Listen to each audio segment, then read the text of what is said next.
Hi, welcome to VNN for our next edition of interview, a part of our discussion series. And we have with us Ambassador Praveen Verma, retired. Welcome, Praveen. Thank you, Bala. Good to be with you again. To start off, what do you think about this election of Stephen Duca as a Liberal Party leader in Ontario? We are home over here. Home. Yeah. Stephen Duca was an expected candidate. And he had more than 150%, more than 50% of the delegates. 58%, yeah. So it was expected of him to come back, and perhaps they feel him to be the right person to take on Doug Ford. I don't know if he could be the right person, because from what I think, for another 20 years, the Liberals have no chance in Ontario. That's Why do you say that? Because there's so much of, I think, a visceral feeling or antipathy towards the Liberals because of Kathleen Wynne's policies. Yeah. So I don't know how much Stephen Duca can succeed in changing the tide or fighting Doug Ford, as you say. He started right in the beginning by being a bit apologetic and sort of accepting the fact that Liberals perhaps somewhere lost the way with the people. Yeah. But then when you have Doug Ford sort of like a loose cannon. Yeah, but aggressive loose cannon. Aggressive loose cannon, yes, I agree. But like the teachers' strike, and of course, he would have, Liberals would have got all the teachers' vote before also. But the 2 or 3% which wouldn't have given would not definitely give to the Liberals. I don't know if the Liberals would gain or the NDP would gain, because NDP is coming out quite an open support for the teachers. So yeah, but the big elephants are the Liberals and the. I don't know. That's where I think the Liberals are losing out here in Ontario, because I mean now there's third party or hardly any party at all. Yeah. So it's very difficult. And then the Stephen Duca does not have a seat in the parliament. He lost the election the last elections. He lost his seat. He lost his seat, but he has been in the parliament for some time. He was a minister. He was Minister of Transportation. I don't know if he's mayor of Vaughan at the moment. No. No. Okay, I'm not very sure, but he's doing something in the Vaughan administration. He has some role to play. I live in Vaughan. I keep hearing his name. Yeah. His name, yes. But then that's where it starts, where he has started on a soft note, accepting Liberals thing, and then right from the very beginning, his agenda is not to do anything for his negative agenda is to defeat Doug Ford. That's what he started from the first day. It's going to be a very difficult task for him. Wish him the best. Unless Ford stumbles during the next 3 years. Yeah, the loose cannon goes a bit too loose. But you love him or you hate him. That's the whole thing. But then we've got Trump and Modi all in the same game. Yeah, it's true. And now, coming to our topics in India. Yeah. What's happening in Madhya Pradesh now? Oh, that's a big crisis for Congress once again. I don't think it will survive. Because in the Congress? Congress will survive over there. In Madhya Pradesh or even in India elsewhere? Even in India, I personally... It's on the way out. Think that Congress should... No, I think that they should come back. It's on the way out, I agree. Or I think the Gandhis are on the way out. Maybe, yes. That could be. Congress family, the Gandhis are maybe on the way out. But as a country, we need a strong opposition party nationwide. We've got these satraps all over the country, different states. That's okay for the states. But countrywide, we think we need an alternative. I think what we need is a strong left party, because Congress has no ideology. So that is not neither left nor right. It's an opportunistic party, opportunistic people. It has come to that stage level, isn't it? Now, yeah. Without an ideology, I don't think they can confront Modi or the BJP. Yeah, but then I think when you say left, you have to distinguish between the Communist Party and the left party. That type of not that left. Not that left.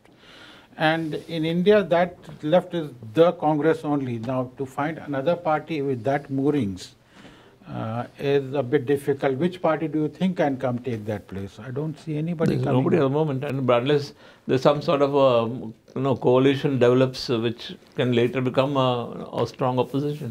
Yeah, Because anyway, whatever will come left of center anyway. So, but there are no regional leaders also to take over the role. There's hardly anybody. Regional leaders, I've seen they've started concentrating on the regions itself. That's true. They have not concentrated on center. So they have no pan-India vision, that's Mamta, everybody. They concentrate on the state and prefer Nitish Kumar and all. So I don't know. As you say, we need, as you say that you need a coalition, I say I need the Congress to revive. But both of us agree that we need a strong opposition to counter Congress, counter BJP. The question we were saying is that you are on that. What happens in Madhya Pradesh with 22 MPs gone? They were resigned from the primary membership. From the primary membership, including Scindia. And they are most likely to join the Congress because BJP. They are most likely to join the BJP. And reason it's obvious because he went to meet Modi and Shah and came back and all of them resigned. And then he apparently wanted to meet Sonia, who refused to meet him 3 days ago. So the writing is very clear. And then if Congress falls over there, then I don't know what happens. There can be a ripple effect because Scindia is not a small leader. He's quite a powerful leader of his own right. He has got brains. Quite true. He has got a command. He's very articulate. Very articulate. And he knows what India is all about. So the young Congress, very young Congress leader. Congress. And the Congress has been unfortunate to use good leaders at the youth. His father and Madhura Scindia was also a big leader. Big leader and pilot and all these things. You die in a crash and you die early. Congress has been unfortunate that way, so that the middle level upcoming leaders sort of sidelined or went away. And Jyotiraditya Scindia is one of those who will go away, and you don't know who will follow now. He has an antecedent from his grandmother onwards. The Maharani of Gwalior, Rajmata of Gwalior. Again, his two aunts. They are calling it Gharwapsi. Gharwapsi. BJP calls it Gharwapsi. Yes. Vasundhara Raje, Vijay, what was that? The second aunt? The Rajeshwari. Vijay Raje Scindia's sister. Is also his aunt. She is also in the BJP. So we'll understand what. And the problem would be what happens if, say, Sachin Pilot decides to leave, or Milan Devra in Maharashtra. There's Bishnoi again. There's a lot of Jatin Das Pasanda. There are many young Congress leaders. Then the Congress will go. If these are the coming leaders who have to be propped up and they have to be nurtured. If these go away, then as it is, it doesn't have a cadre. It has a family. That's true. And which is the basic problem about Congress. So it is in the wisdom of Congress. I think some people are calling it now the Vadra Congress because Priyanka is apparently going to push her children into politics now.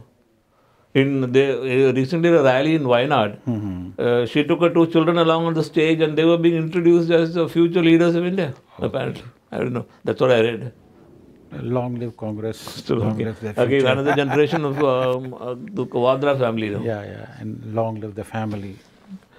Another interesting thing now, in Allahabad, the Allahabad High Court has ordered Yogi Adityanath to remove those big hoardings of people who rioted, and they were ordered to pay compensation.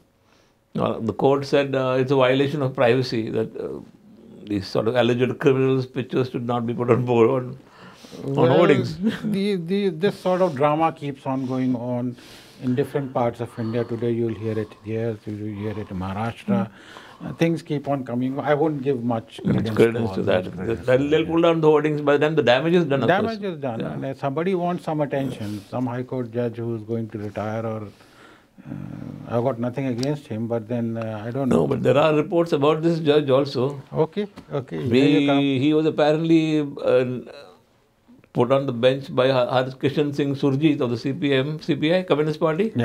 And he was a student Federation of India leader in his young age. And now he is Chief Justice of the Allahabad High Court. So he obviously is against the ideology of Yogi Adityanath. That's what the reports say. We don't know what the truth behind it. He's got his name in all the newspapers, and you and I are talking about But then we cannot blame the judiciary in any way, isn't it? So nowadays, the idea is with the media and the social media working so people together get to know what the way it is. You do something, something mischievous, something out of the normal, and there you are everywhere. Coronavirus, what was that now? India has been... if it's spreading, it's in control at the moment. And I'm told that the centers, the isolation centers are being very strictly monitored. And it's being done at a very professional level. So that way I'm told that we are well prepared. Of course, if there is a outbreak of pandemic in India, it will be a very difficult task to WHO control. has already declared it a pandemic now. Yes. Yeah. So pandemic in the sense that, yes, it is spread to X number of countries all over the world. So I think they have got their guidelines. Actually, they were waiting for those limits to exceed. Yes. So that is there. But then in India, given the population, the numbers are that still could be very run less. into millions then, Still very less. The only concern is, are there cases of unrecorded, not located incidences which we don't know? I'm worried. I'm going to India in a couple of days. I have to go because how are you traveling? Via? By air. But no, via cruise. Dubai, via... No, I'm taking the direct flight. Direct flight. Otherwise they'll quarantine you in Delhi. No. The first question I was asked, where are you hopping? Yeah. I said, I'm not hopping this time. It's the first time I'm taking this direct flight, trying it out at Air Canada. Let's see. This is my first long flight by Air Canada. Yeah. All the best. Thank you. And we remain healthy, isn't it? Yes. I hope I'm not quarantined on coming back. Yeah, because in India, when you reach there, with the smog and the change in respiratory problems, you have those.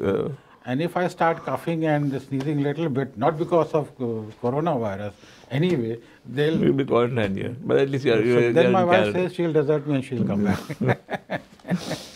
And you know what was Afghanistan imbroglio again? Because the peace agreement has been signed. It's not an imbroglio. I don't know. They've said a peace might ensue, as one would say. It don't come.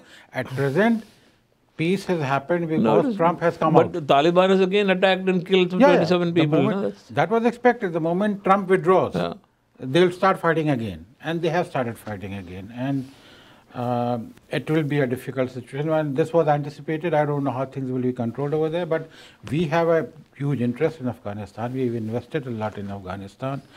And we need a stable in Afghanistan. We do not want any additional Pakistani influence in Afghanistan through the Taliban. So we have a big role to play over there. Although and we are concerned. Yes. Pakistan has suggested that eastern and southern Afghanistan be handed over to Taliban completely, Taliban control. But that would mean it is aimed at India, because the southern and eastern part is abutting Gilgit-Baltistan. So that may be his theory, but I don't think it has not been accepted. Afghanis will like it. No, the Taliban like it. Yeah. But of course, yesterday Jaishankar made a statement, the foreign minister made a statement saying, we also have influence and friends in Afghanistan. So that could be a very telling reference, isn't it? Yeah, of course, we have the Northern Alliance. The Northern Alliance, that is very pro-India. Yeah. And you would realize that he was invited for the ceremony. Yes, also in Qatar, which is surprising because...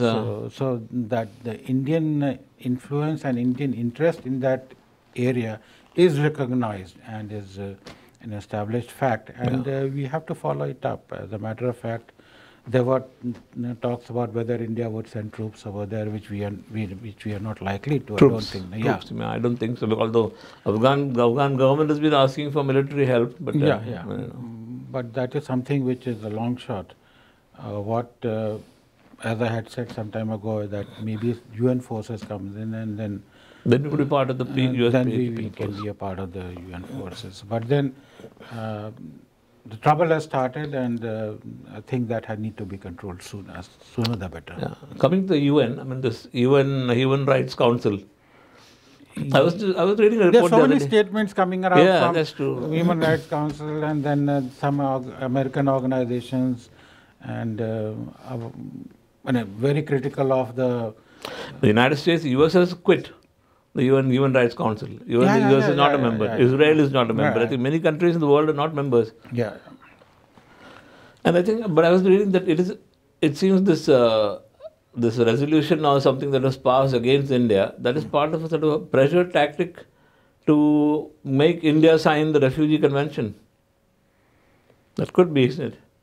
India is not a signatory. India is not a signatory. Because if India becomes a signatory, then we will have to accept all these Rohingya refugees. I don't know the legal framework, but we are not a member of that because we are too many people already. And Minister himself said that no country wants everybody to come in. Yeah, what is the need of borders, isn't it? Yeah. So that apart, I think these are basically, again, as I have been always maintaining, that these are very organized opposition and a protest organized by interested and vested groups. Why? To prevent a sort of investment in India? Is one of the aims? You can sort of put it in two ways. One is the Islamic side, where the narrative is changing as far as Indian politics is concerned. And one is sort of afraid, and legitimately afraid about things turning the wrong way. Mm-hmm. And that has pushed some intellectuals also into that fold. But I would feel that that is unfounded at the moment, and there is no fear for any minority in India to fear of any discrimination. The series of things that have been happening. Of things happening from the beginning of the Kashmir, the Ayodhya settlement, the triple talaq thing, and now CA. I think maybe some of the people are thinking that okay, Muslims are being targeted in India, which is not a right narrative. Maybe Modi is going a bit too fast. Things could have taken its own time, like Kashmir could settle down and then do the Ayodhya. That was under Supreme Court. Ayodhya was an old case. Ayodhya had to come from the beginning, and Ayodhya was more or less a foregone. There wasn't much of a conflict on that. In terms of people's sort of vision, what's going to happen. But I think the CA issue has almost a little died down a little now, isn't it? There's not much of a commotion. The protests have died down. The only thing is that for everything, the normal thing, even for the international media and all these columnists and all these commentators, there will be a moment of uproar. To wait for the Supreme Court judgment. That is the normal procedure. Now, why are you angry? I would agree that the real beast in that whole issue is not CAA, it is the NRC. And government, I think, has already told in the Rajya Sabha or the Lok Sabha that NRC is not coming in near future. So that threat, that sort of fear amongst all should go, that NRC is coming soon and it will be a similar exercise like in Assam. Now, Assam was a exercise mandated by the Supreme Court, and it was done in a haste. It was not properly done, and everybody has agreed to that. And there are reviews and reviews. Now, for NRC, one has to sit across all parties, draw up a guidelines, because NRC is a document which will be required at any time for any country to have a list. But it has to be done totally thought out and in consent with all. So NRC which comes, and if it comes, I don't think it's coming in a short while, because there are lots of procedural and administrative things. But once we convince everybody that NRC will come, if it comes with guidelines, with all party support, I think some of the fear comes down. Because the real fear is NRC. Because CAA doesn't hit the Indians at all. So everybody who is even a little bit of knowledge of law understands that CAA does not affect Indian population at all. It affects only the foreigners who want to come in, and it gives only a fast track to some. And it's just like the Lautenberg, which just spoke about last time. Said, and it's fair. It's nothing, in my view, fair. But the court has to take a decision, and we'll have to wait for that. Anyway, Okay, thanks a lot, and this is for our discussion on this issues, and we'll meet again next week.